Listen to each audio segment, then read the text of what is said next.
প্রিয় দর্শক, আসসালামু আলাইকুম। চেঙ্গিস খান ছিলেন মঙ্গোলীয় সাম্রাজ্যের প্রতিষ্ঠাতা ও প্রথম। তার আসল নাম ছিল তেমুজিন।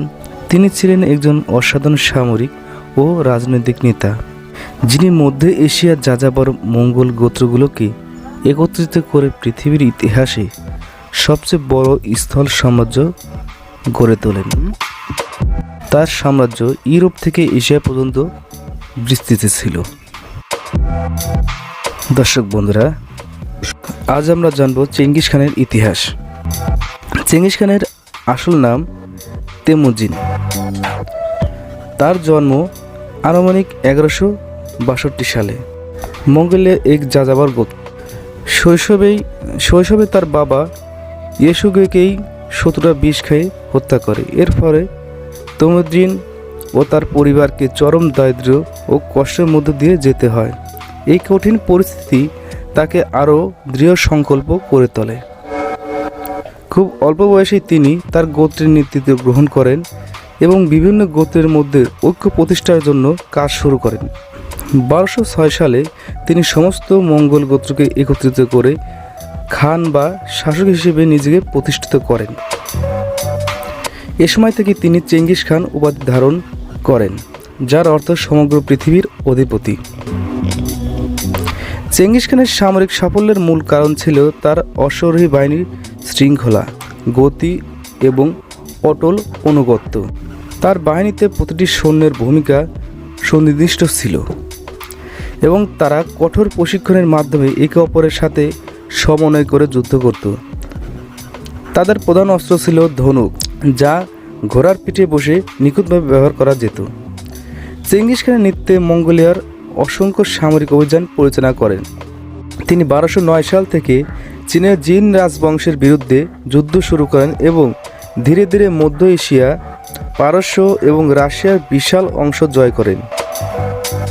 তার সামরিক বিজয়গুলো ছিল অত্যন্ত নির্মম এবং বহু শহর ও জনপদ সম্পূর্ণভাবে ধ্বংস করে দেওয়া হয়েছিল। চেঙ্গিস খানের মৃত্যুর সময় 1227 খ্রিস্টাব্দ।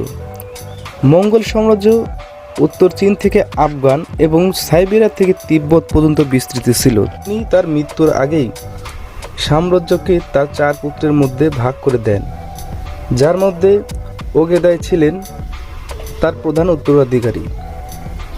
চেঙ্গিস খানের মৃত্যুর পরেও তার বংশধররা সাম্রাজ্য বিস্তার অব্যাহত রাখেন। এই বংশের উল্লেখযোগ্য শাসকদের মধ্যে রয়েছে কুবলাই খান, যিনি চীনের ইউয়ান রাজবংশ প্রতিষ্ঠাতা করেন। চেঙ্গিস খান শুধু একজন সামরিক নেতা ছিলেন না, তিনি একটি আইন ব্যবস্থা এবং একটি লিখিত ভাষা প্রচলন করে মঙ্গল সাম্রাজ্যের পুনর্গঠন করেছিলেন। যদিও তিনি তার নৃশংসতার জন্য মঙ্গোলিয়ার তাকে জাতির পিতা হিসেবে শ্রদ্ধা করা হয়।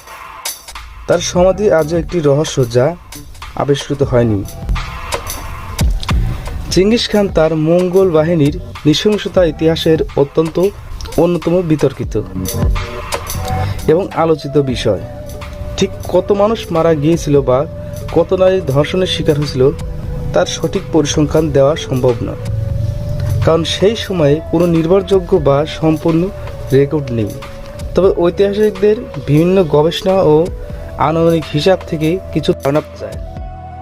বিভিন্ন ঐতিহাসিক সূত্র এবং গবেষণা চেঙ্গিস খানের সামরিক অভিযানের মৃত্যুর সংখ্যা নিয়ে ভিন্ন ভিন্ন তথ্য পাওয়া যায়।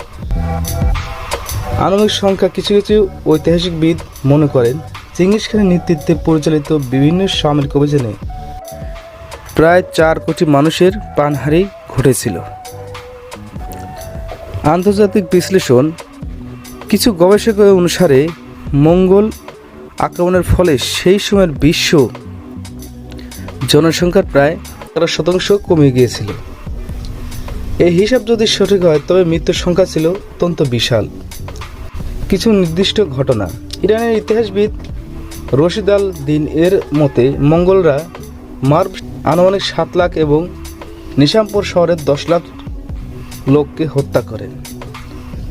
ঐতিহাসিক বিবরণ থেকে জানা যায় খোয়ারিজম সাম্রাজ্যের বিরুদ্ধে অভিযানের শহরগুলো প্রায় ছিল জনশূন্য। যখন একটি শহর মঙ্গোলদের কাছে আত্মসমর্পণ করতে অস্বীকৃতি করত, তখন তারা আক্রমণ করে পুরো শহরটিকে ধ্বংস করে দিত এবং ব্যাপক হত্যাযজ্ঞ চালাতো। গর্ভবতী নারীদের পেট কেটে প্রাণ বের করে আনার মতো পৈশাচিক ঘটনাও কিছু কিছু বিবরণে উল্লেখ করা হয়েছে। এছাড়াও চেঙ্গিস খান এবং তার বাহিনীর ধর্ষণের ঘটনাগুলি ইতিহাসের পাতায় ব্যাপকভাবে বর্ণিত। মঙ্গোলরা ধর্ষণকে কেবল যৌন আগ্রাসন হিসেবে দেখতেন না, বরং এটি ছিল একটি সামরিক কৌশল। তার বিজিত অঞ্চলে নারীদেরকে ধর্ষণ করে সেখানকার স্থানীয় মানুষগুলোকে মনোবল ভেঙে দিত এবং প্রতিরোধের শক্তিকে দুর্বল করে দিত। কিছু আধুনিক গবেষণায় দাবি করা হয় চেঙ্গিস খানের বংশধররা ইউরোপ এবং এশিয়ার বিশাল অংশ ছড়িয়ে পড়েছে, যা হাজার হাজার ধর্ষণের ঘটনাকে নির্দেশ করে। বিজিত শহরে ব্যাপক গণধর্ষণের ঘটনা হতো। বহু ইতিহাসবিদ এই ঘটনাগুলিকে মঙ্গোল আক্রমণের একটি নিয়মিত অংশ হিসেবে উল্লেখ করেছেন। চেঙ্গিস খান ছিলেন একজন অসাধারণ সামরিক নেতা, কিন্তু তার শাসনের একটি অন্ধকার দিক ছিল। তার এবং তার বাহিনীর চরম নৃশংসতা।